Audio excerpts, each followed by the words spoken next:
Thank you very much, ma'am, for that sexy introduction. I really thank you for two reasons. One is keeping both male and female sexual dysfunctions to be addressed in one conference, which, I mean, even male sexual dysfunction, which is so common, is not being talked about, but he's kept both of them. And second thing, to give us a wonderful hospitality, what we had experienced in last 2 days. My talk today is on hyposexuality.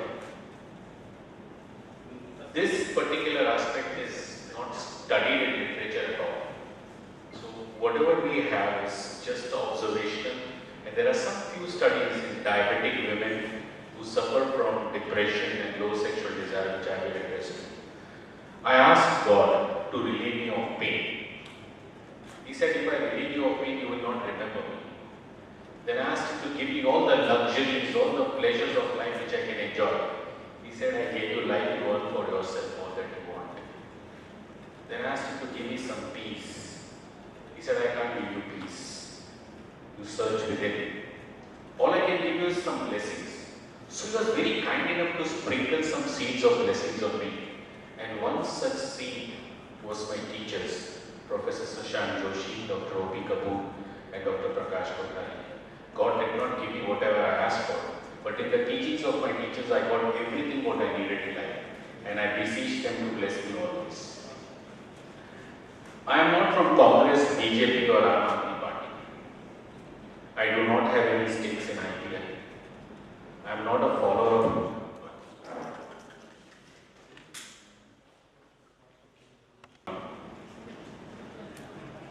I am not married to Indrani Mukherjee.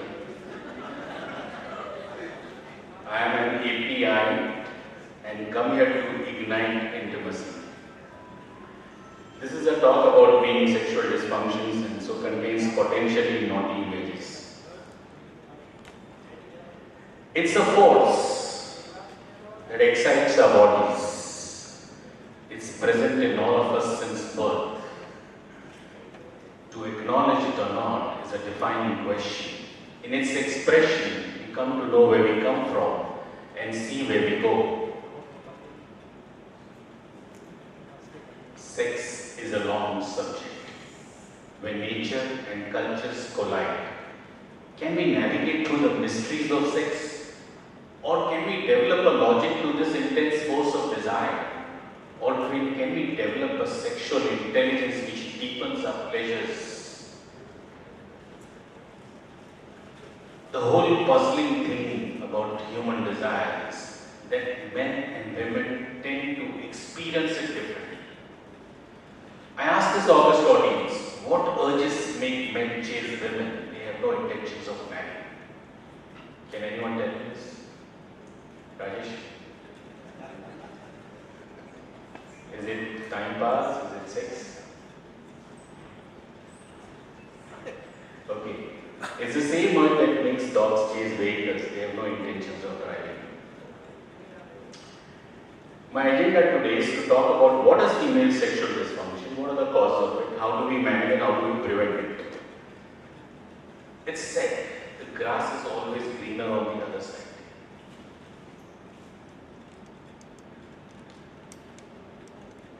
Every wife is a mistress for a husband. Miss for 1 hour, stress for the rest of the day.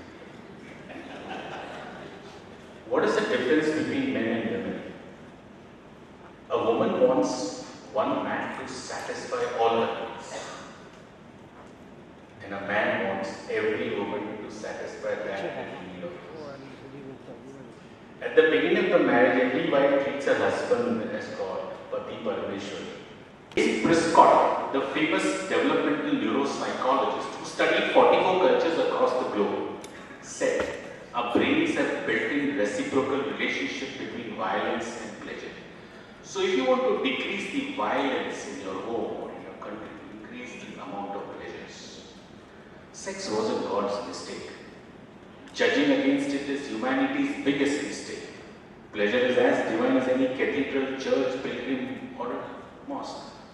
Sex is the best prescription for good health and long life. This has been proven by American Heart Association and American urologists. as it improves every system of our body. And it is also said, use it or lose it. We all have a life which we are living. We had birth, which we could not avoid.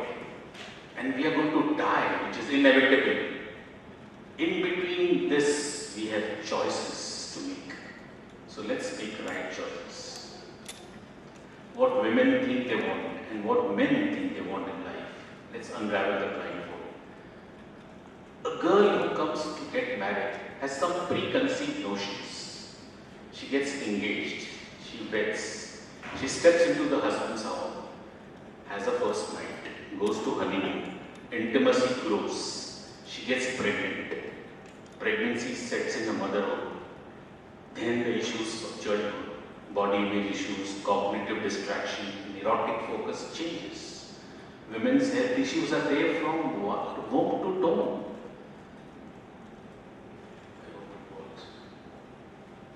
As a young child, then a girl, then a mother, then a grandmother. Our life is full of challenges at all ages of our life. Aging is another issue. With the median age at least at menstruation being 51 years, life expectancy of women in developed countries is expected to exceed 70 years. A large number of women spend a substantial portion of their lives in the post-menopausal years. Physiological changes associated with the aging process, coupled with the increased prevalence of medical disorders in old age, play a significant role in pathogenesis of sexual dysfunctions. Hormone levels, testosterone, estrogen, diabetes, which is the sexual health tsunami, we all are aware of its impact. Out of the 382 million diabetics, probably half of them are women, and substantial 80% increase will be seen in the low and middle income group, and this will be the worst thing.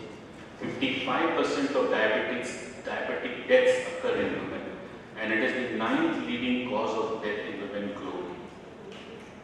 Amongst the diabetic Indian population, you've seen more in Trivandrum and less in Assam. Why women want to have sex? They want, as it's a sexual desire, yes. They want to have sexual pleasure or intimacy. They want to have children. Or they expected to have sex. Or they are forced to have sex. Or they are paid to have sex. What is a female sexual response? Masters and Johnson clearly describe. Begins with the excitement, there's a plateau, and women are multi-orgasmic. Kaplan changed this and made it to begin with the desire, arousal, plateau, and multi-orgasms and resolutions. So this is the traditional model of female sexual response cycle followed by. And so the dysfunctions can occur at every level. It can occur at desire level, arousal level, orgasmic level, or the satisfaction level. Today we see there is a total, absolute, persistent disregard towards the woman's satisfaction in sex life. This is my study with all the women whom I am seeing and I am asking. They really aren't satisfied with what their husbands do. And Kama Sutra mentions that it is the mutual satisfaction which is required. And he clearly calls it as samabhog, it's equal joy. What is desire? Sexual desire includes physiological, cognitive, behavioral components, which is manifested by sexual thoughts and fantasies, interest and participation in the sexual activity, initiation of the sexual activity, and receptivity of the partner approach. Low desire in women, please check for their thyroid hormones and prolactin. No. Correction of these hormones improve the sexual desire in women. Arousal. This phase of sexual excitement is manifested by pelvic congestion, lubrication, and swelling of the external genitalia. The physiology behind this due to the hormone estrogen and vasoactive intestinal peptide and neurotransmitters like dopamine and others. We have understood the science behind nitric oxide. It increases the blood flow, increases the tissue delivery of oxygen, it increases body getting rid of its toxin, it reduces blood pressure, it reduces the risk of heart attack, and it also reduces asthma attack. And we all know nitric oxide expands the blood vessels by an average of 26% in majority of the studies which were done. And it decreases as we age. There have been studies with local application of nitric oxide donors gels that it improves clitoral sensitivity. It sets in a supreme and pleasurable satiety, which people call it as climax or nasha or param sukh or santrupti, samadhan, tasalli, sukoon, whatever words. These things are almost a history in today's generation. We know that L-arginine gel, 5% topical gel, can improve the sensitivity, arousal and pleasures. Orgasm.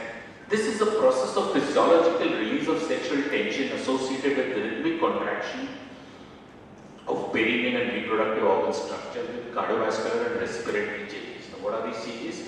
The heart rate, respiratory rate and blood pressure all rise during these things. And the mechanism again is due to the hormones estrogen and oxytocin. There are unclear neurotransmitters involved can disrupt orgasm with stimulation of 5-H2 receptors with alpha-adrenergic antagonism. We can see the bulging of the external reproductive organs during the response cycle. There are 4 types of female sexual dysfunctions which exist. Number 1, hypoactive sexual desire disorder, sexual arousal disorders, orgasmic disorders and pain disorders. According to this was DSM-4 criteria. They studied a lot and they all found that Masters and Johnson, there are dysfunction in almost 50% of marriages. 43% of the women most common in early adult and geriatric age. These definitions have been keeping on changing, but the problems all coexist. There are desire problems, there are arousal problems, orgasmic difficulties, painful intercourse. These are all interrelated and they all exist in most of them. And the current understanding of the central mechanism of this response is that there is a exciting neurotransmitter and inhibiting neurotransmitter. There has to be a balance between turning on neurotransmitters and turning off neurotransmitters. The turning on ones are dopamine, norepinephrine, melanocortin, oxytocin, estrogen, testosterone.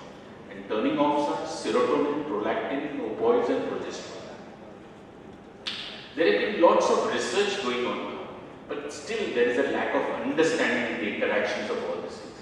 The DSM-5, which is the latest criteria of diagnosing female sexual dysfunctions, they have revised the female sexual disorders. And now, the female hypoactive desire disorder and arousal disorders are merged into female sexual interest or arousal. Orgasmic disorders remain unchanged, and the painful ones, dyspareunia and vaginismus, have merged into genitopelvic pain or penetration disorders. So these are pretty simplified now. So we will just think of 3 different disorders in women. What happens to sexual functions in diabetic women? This is our study from KM of 56,342 patients. Most of the women whom we saw suffered from hypoactive sexual desire disorders and depression. More than this was depression. Issues in diabetic women are they have less desire, less lubrication, less or absent orgasms, painful sex, vulvovaginitis, candidal infection, depression was a common feature in all. When we evaluate patients in diabetics, female diabetics, we all found that they have less sexual drive, arousal, less lubrication, less orgasm, and less overall satisfaction. Lots of studies done in diabetics patients prove the same thing. But when it comes to women in India, there is a benign neglect of female sexual dysfunctions. There is no talk about it. Women are not supposed to talk about it. It's either a sin or something dirty or what, or they accept whatever husband does as the fact is sin, which is wrong.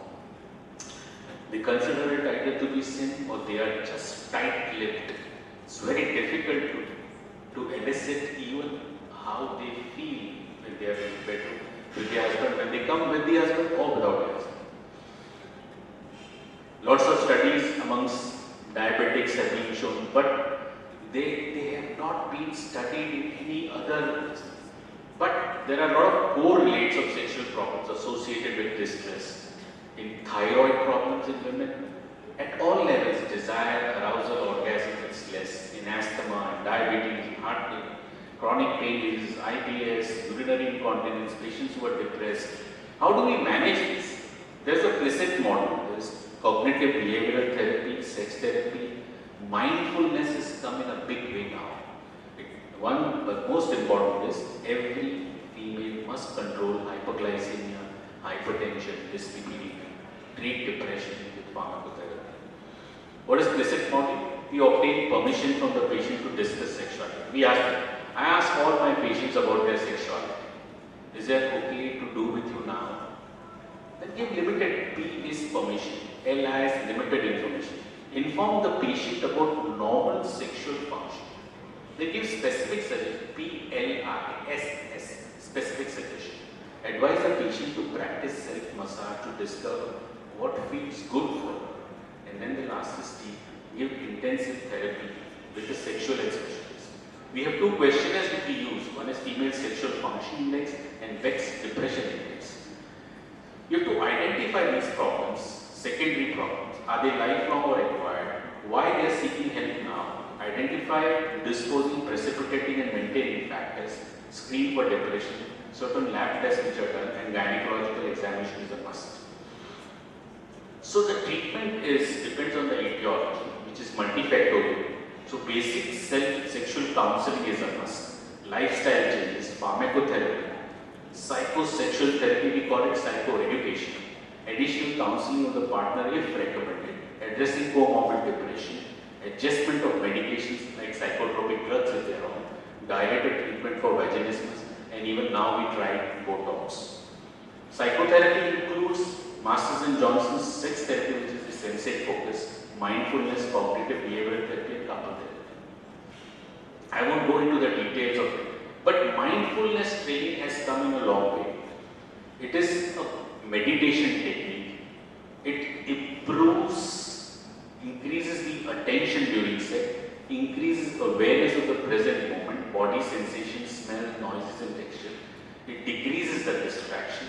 It decreases anxiety and increases the relaxation. It increases connection with the partner and body, and it decreases self-judgment. This has been proven. There are lots and lots of studies now. And then there is a Pursuing Pleasure program which anybody can download it from the net. It's very good. It's sometimes called as an online CBT program, which is, these are the psychotherapy and cognitive behavioral therapy which change the maladaptive thoughts and repetitive thoughts, change the unreasonable expectations, discuss norms and values about sex, focus on misinformation about sex. So, couples therapy. What is the pharmacological treatment? We have estrogens, testosterone, tibolone, DHEA. We do have PDE5 inhibitors also being tried. The new drug which has come in the market is Pivansary. There are a lot of herbal agents. Bupropion has been tried for depression. Of course, these metabolic things have to be brought under control. If diuretics are to be given, prefer indapamide. If beta blockers are to be given, prefer nebivolol. If ORBs are the best, especially olmesartan, which is sex neutral. Testosterone has been tried successfully. It does work. It improves every aspect of sexual dysfunctions. Lots and lots of perimenopausal, postmenopausal, diabetic women have also been prescribed tibolone. It works very well. PDE5 inhibitors were also tried. It did improve in the genital engorgement and vaginal lubrication, but the studies were not very reliable. Sildenafil enhanced genital blood flow in open label studies in healthy females and in females with arousal problems, but without convincing effects on subjective sexual arousal. Inconsistent results were seen. Sildenafil also was tried in antidepressants along with antidepressants. It did work for some time, but it did not give very good results. Botox has been tried for pain and vaginismus. What is the future for low sexual desire in women? Is there something like a pink Viagra? We have a Viagra for men, which improves the erectile dysfunction. But do we have something for women? Yes. We have something which can now increase the female sexual desire. That's Pivansary, which is soon be hitting the market. It's available in US. It is 5-HT-A1 serotonin receptor agonist and 5-HT2 is serotonin receptor antagonist. It has shown fantastic results in perimenopausal and postmenopausal. They've also tried testosterone and 5-HT1 agonists. They've tried testosterone and PDE5 inhibitors. They have got some positive. You have to compensate for the normal agents. They can use lubes, water-based lubes for dryness or pain. Depressions can be tackled with bupropion. So most of these dysfunctions are categorized into 4 types: normal and high sexual drive and normal motivation. You can check the level of distress in them and contextual factors. These are all normal desire patients and they don't need any motivation. Low sexual desire women with normal and high motivation. Assess the hormone profile in it. This may have libidinal dysfunction. Normal and high sexual drive, low motivation. Assess the quality of intimacy between them and relation. They need counseling. And if they have low sexual desire, low motivation, assess for depression, biological, and of course the relationship factors. So you need to optimize the treatment with everything combined together. All a couple needs today is touch. Touch is very important. I call it vitamin T. It promotes good health and intimacy. It is essential for well-being, soothes muscle making, reduces stress, strengthens immune system, unblocks the repressed emotions. There is a sense of trust. It increases sexual energy. Sensual massage is one of the best ways to treat this desire. But in our society, sexuality is closely linked with body image. We understand that a woman should have a particular type of figure, color, height, and all that. That sort of woman can give us pleasure. This myth needs to be abandoned from our mind. These myths do not work. The first step in updating all our beliefs around sexuality about women is to think of everyone as a sex subject, not as a sex object.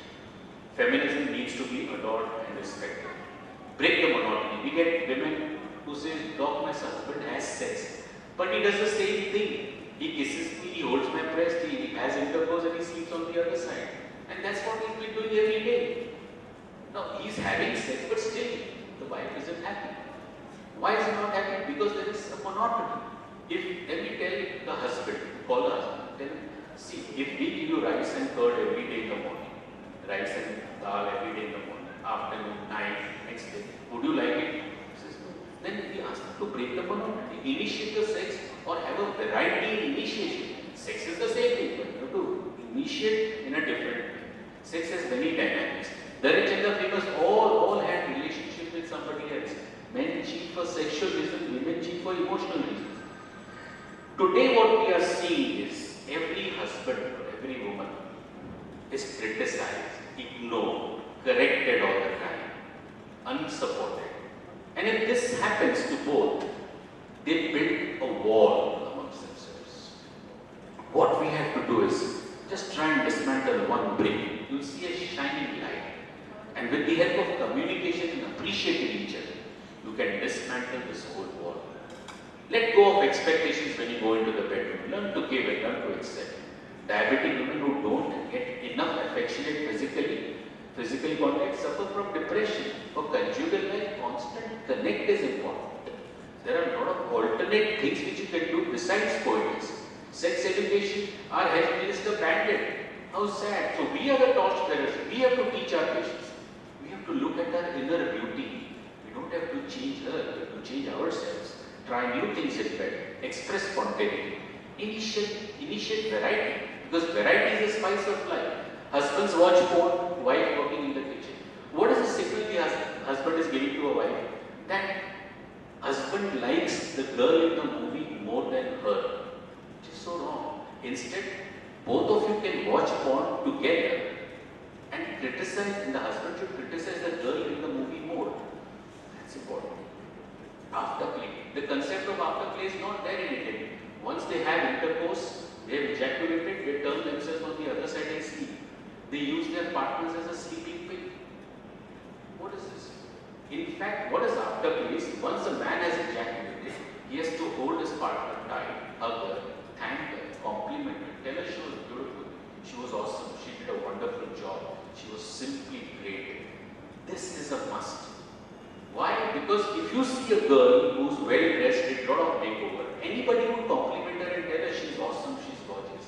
But if you're complimenting your partner in the bedroom in that stage, you are giving her a signal you like her the way she is, which speaks miles and increases your commitment, your bond. Avoid smoking. You are what to eat and drink. Don't let your stomach be in waste paper basket. Jainism beautifully said, "Kam khao, nam jao." Do workouts. Commitment is important. Love each other unconditionally. Your partners for life. Increase your romance. There is no tax on it. Bring in harmony. All these women were abandoned by their husbands, and they got a makeover done. Again, they were appreciated by their husbands. Get charged. Nothing wrong. Focus on changing yourself. Don't change it. It's all about understanding your each other. Unless we love and are loved, all of us are going to be alone and lonely. And that which divides us is in the mind itself. So the key to having good sexual desire is you have to give quality time, undivided attention to your partner. When you come back from your work, sit for 15-20 minutes or half an hour, shut off your phones, mobiles, TVs, etc. Ask her how did she spend her day. Nobody does that. Trust, adjust, be communicable, be together, don't compare. It's all about relationship. Life is nothing but a sexually transmitted gift with 100% of that. Sushmita Sen, Miss Universe, beautifully said, the origin of a child is a mother, a woman. She shows a man what sharing, caring and loving is all about. That is the essence of a woman. A woman is one of the finest, beautiful phenomena in the world, not to be compared with anything else. A woman is a masterpiece of God. A beautiful shairi was said, Zulfe chhati naab kamar, Zulfe chhati naab kamar, ek nadi mein kitne bhavar. Full description. What is the language which a woman understands? Is she understands the language of communication and romance. Friends, monogamous marriage is a beautiful garden, and try and cultivate your own garden. Sexual dysfunction is not an option, not for anyone. It is how gracefully we handle the process and how lucky we are as the process handles us. So female sexual dysfunction is highly prevalent and undertreated problem in our country. By addressing the physical, psychosocial and coupling factors, physicians can play a major role in helping their patients enjoy improved sexual function and increased self-esteem. Sensitivity of a physician in approaching the problem is important. Sympathetic approach along with the relevant treatment to these women will go a long way in improving their sex-starved lives. Psycho-education and mindfulness is a promise. Aging, friends, is inevitable, and friends, sex has no expiry date. So thank you all.